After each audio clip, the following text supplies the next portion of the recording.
زیاتره ملګري په ټیک ټاک باندې ویډیوګانې اپلوډوي، دوی خپل اکاونټونه لري، خو دوی د ویډیوګانو په وختونو نه پوهېږي، یعنې په کوم وختونو کې دوی باید ویډیوګانې اپلوډ کړي.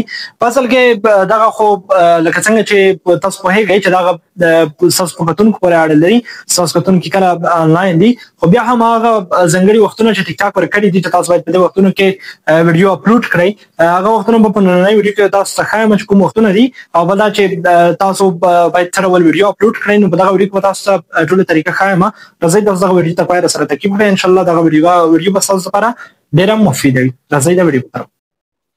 نو ملګرو د ټیک ټاک دپاره هغه زبردست وختونه په کومو کې چې ویډیوګانې مخ پر وړاندې ځي هغه به زه تاسو سره نن په دې ویډیو کې شریکوم. انشاءالله تاسو به همدغه وختونو باندې ویډیوګانې اپلوډوئ، ورپه ور به ستاسو اکاونټ څنګه کېږي مخ پر وړاندې به ځي.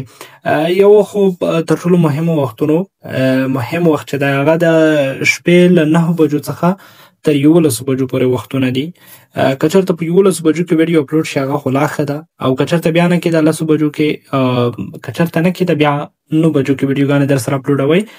او بل په سهار کې د 5 بجو څخه تر 6 بجو پورې ښه وخت دی چې په دې وختونو کې ویډیوګانې ډېر ویوز اخلي او مخ پر وړاندې ځي.